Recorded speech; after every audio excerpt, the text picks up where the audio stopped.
coming to you from a branded perspective.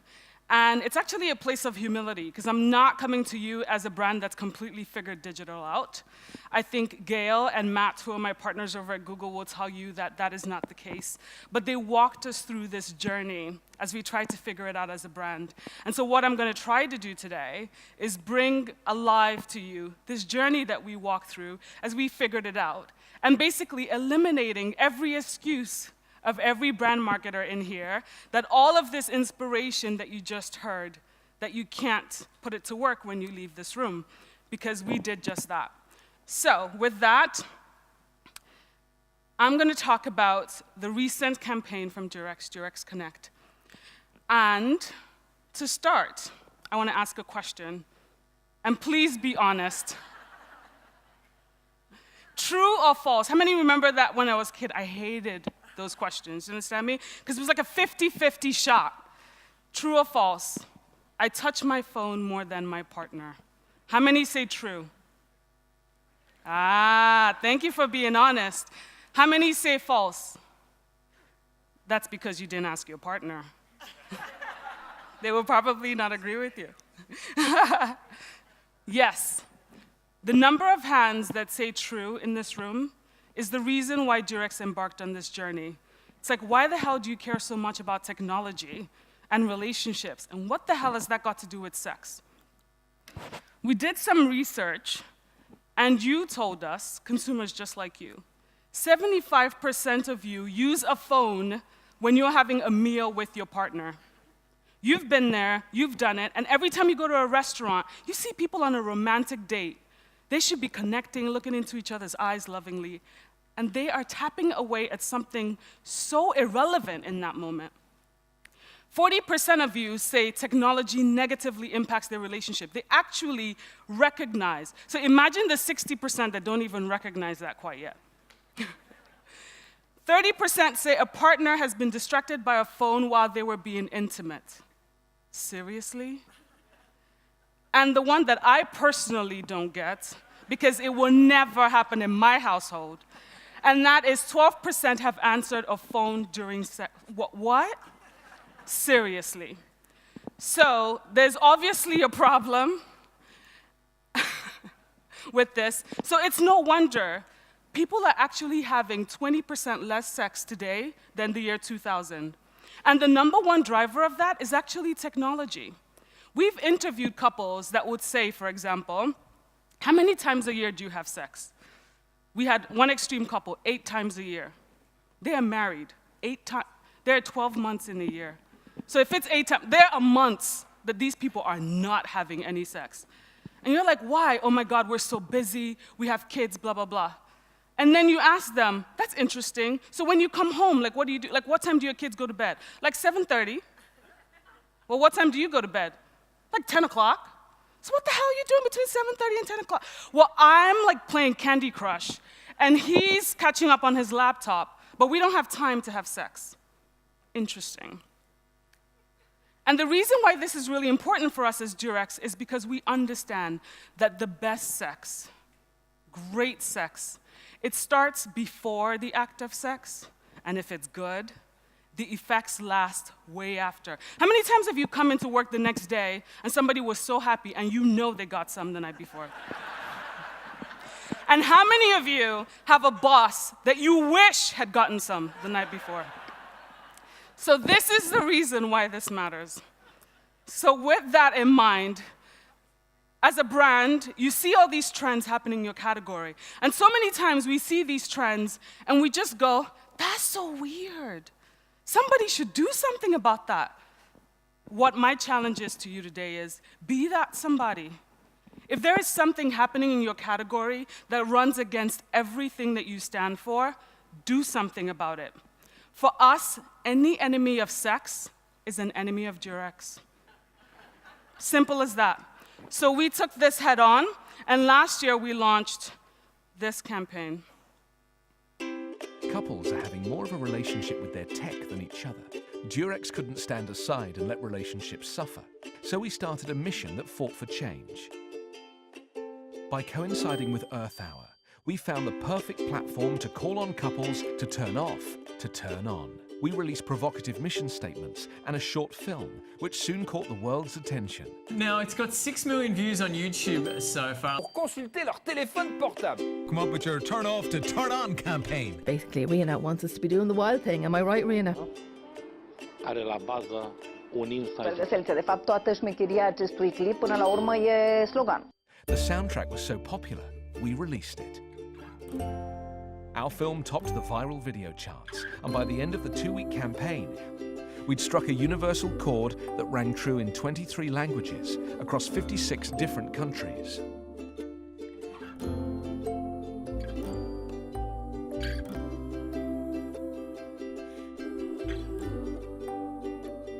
I can't tell myself. Oh. All right. We could have stopped there. It was a pretty successful campaign. And the #1 rule in marketing, brand marketing, especially the #1 rule at Reckitt Benckiser in marketing, is if you have a success, run like hell to your next assignment. Don't have to repeat that success. And what we decided was one-off wasn't enough. We believed that this platform was fundamentally against everything that we believe, and we wanted to make that a core platform for the brand. And so we boldly, in 2015, the second year, said we will do the same thing again, because we wanted behavior change. It's not really a campaign. We actually want people to behave differently.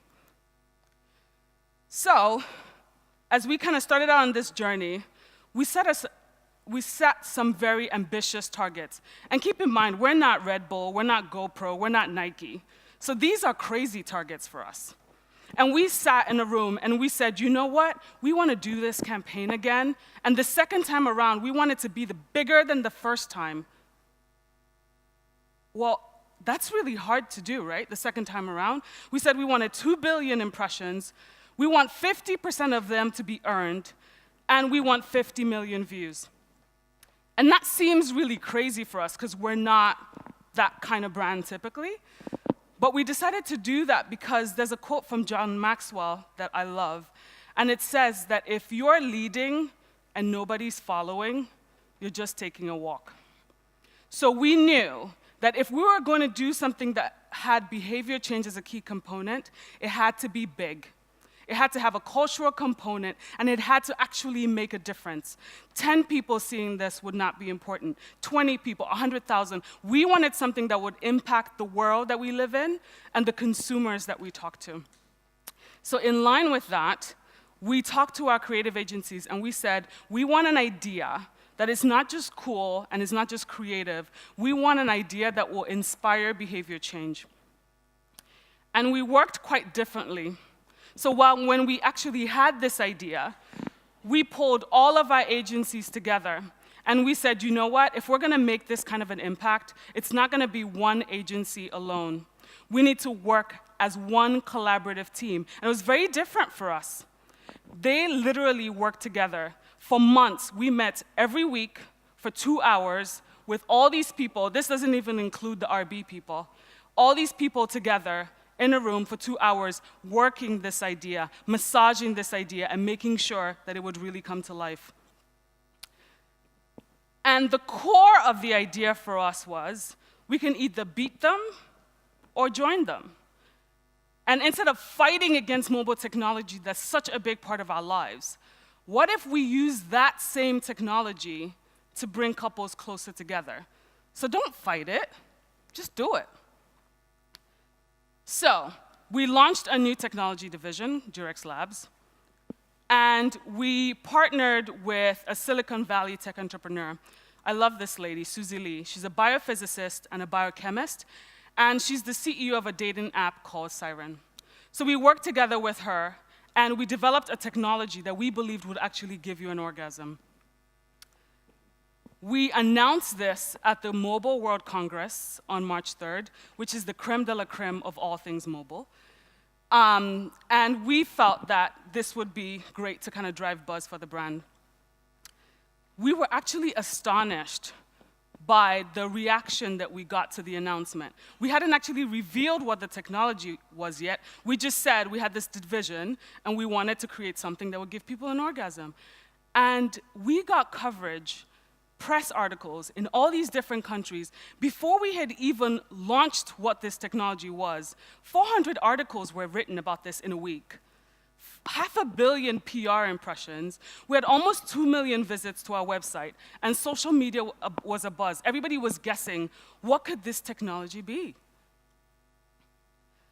Then came the time to actually tell people what we had developed, and we had been working on it for months. Then we talked about it as a team, like, where should we announce this? We're not a tech company. How do we do it? Well, Apple and stuff, like, they do like a press conference.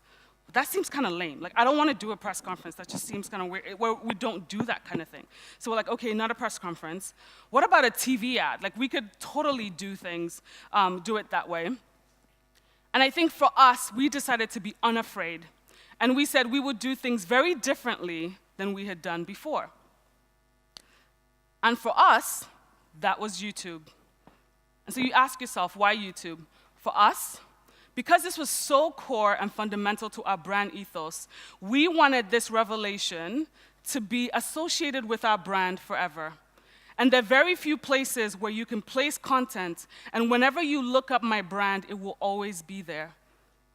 3 years from now, 6 months from now, next week, whenever you look up my brand, I want you to find this content. If I do a TV ad, you see it for 30 seconds, it's gone.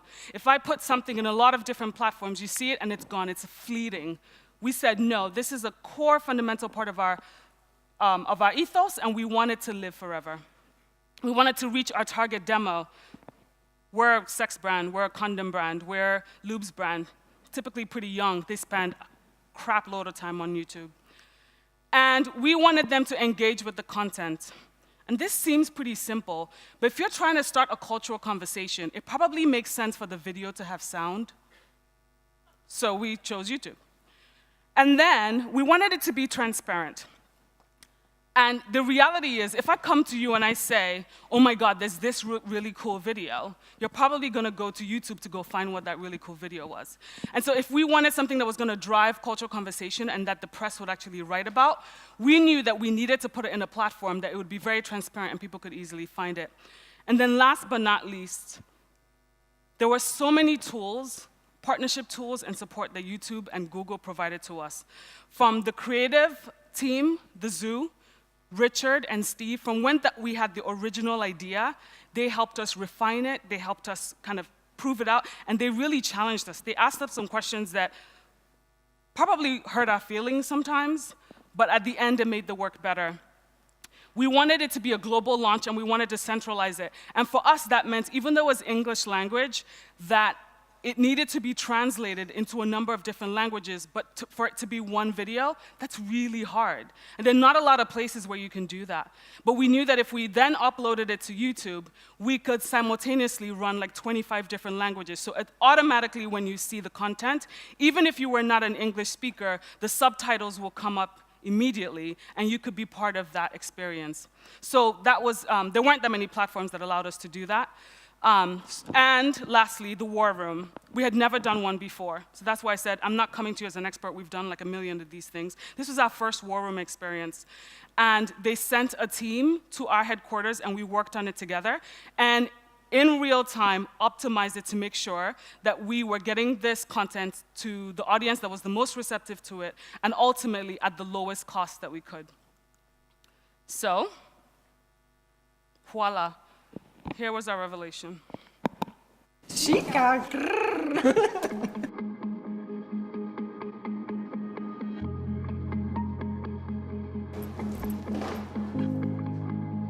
Technology. Tell me how you use it. I'm constantly using it, definitely, yes. He's more in a virtual world, I'm more in a, you know.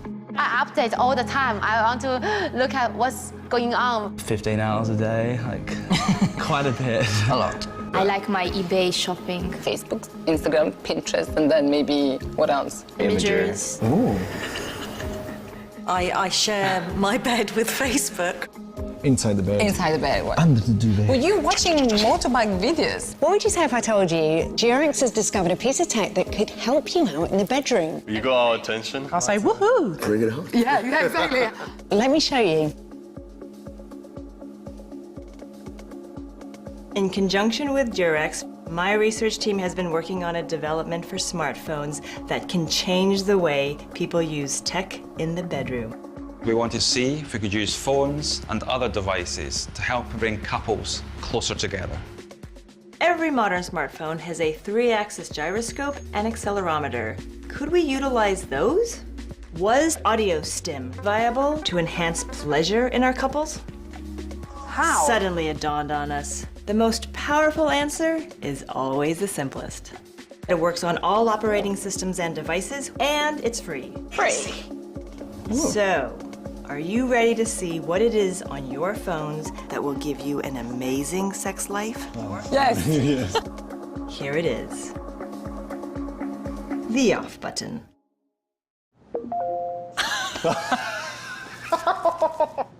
The off button. Of course. I will take that. That's amazing. Damn it, no. Wow. Simple. That really says it loud and clear. There's no excuse. How does that make you feel? I feel like my priorities are not in the right place. It's like you were on your own world when you connect to technology or something like this. You forget about anything else. Can you just seriously, can you just stop playing the games? Just be with me.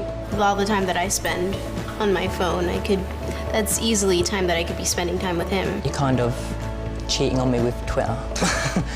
I'm guilty. I am. I think I'm just quite addicted to it, and I wish I wasn't. I just want to say I'm sorry. We can be in the same bed as each other and not talk for over an hour and a half because we're catching up on social networking. I want to feel that I'm giving you enough of my time, enough of my smiles. Me being off even for an hour less a day would help.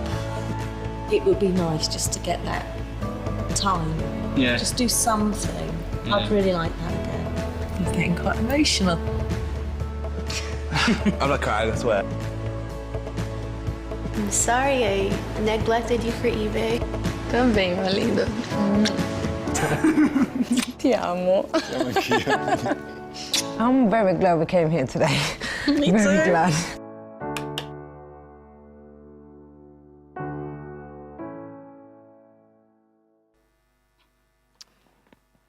So that was what we launched. So for us, was it the right choice? Because if you remember, we had some pretty aggressive targets for us, a brand that had never really done this before. And what we ended with was our results surprised us. We had 3.9 billion impressions. 88% of those impressions were earned. We didn't pay anything for them. We were targeting 50 million views, and we didn't know how we would get the 50 million. I remember Gail being so worried. She was like, Ukonwa, that is such a big number. And she was like, I don't know how you're gonna get to this number. And we ended up with 62 million views.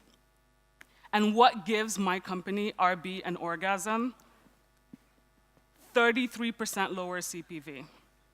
So we were able to completely crush all of the numbers we had, and we spent less to get it. Tons of coverage in a lot of big press, global coverage all over the world.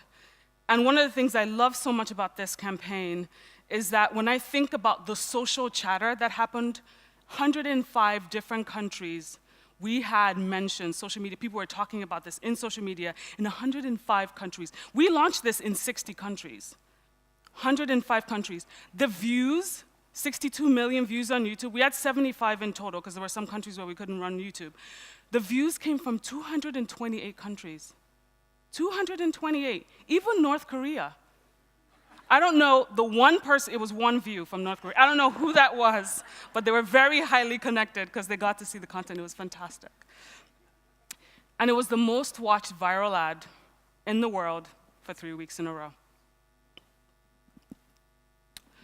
So, but all of that, because we're still RB, doesn't mean a hell of a lot if it doesn't impact your brand. So we set out for this to be something where we put a stake in the ground. This is what the brand stands for. Will the consumer relate to this? Will they connect with this? So we did a Nielsen brand effect study to be able to read this. And we saw consumers agreeing with this statement allows me to show how much I care for my partner went up 1,000 basis points. Helps me feel more connected to my partner went up 1,500 basis points. And then you ask yourself, but what's that got to do with the purchase attributes of your brand? Well, we studied that too. Those were even bigger. Our likability as a brand went up 2,000 basis points. Recommendation, this is a brand I would recommend, went up 1,900. Purchase intent went up 2,000 basis points. And this doesn't actually bring to life how big it was. Like, this likability number was 99%. Everybody who saw this ad liked the brand. So when I'm saying 20, we were starting from a place which is pretty high, because Durex is just a brand that people who love it just absolutely love it. And we didn't think we could push that any higher. And you pushed something that was at 80%, 79% to 99%.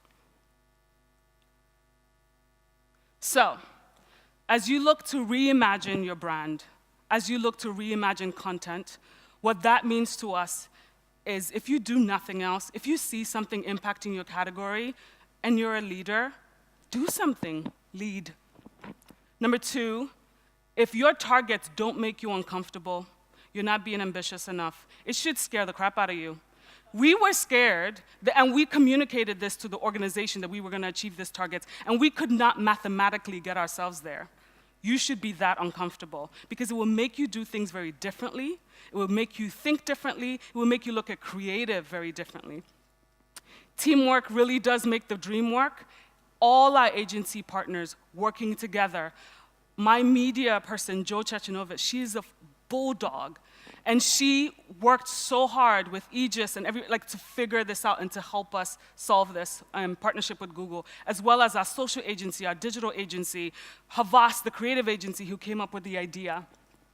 Don't be afraid to do things differently. You will probably fight intensely within your organization. There were so many meetings where we literally were fighting internally. They were like, why do you have these goals? Why do you want to manage this centrally? I'm the UK, I want to manage my own budget.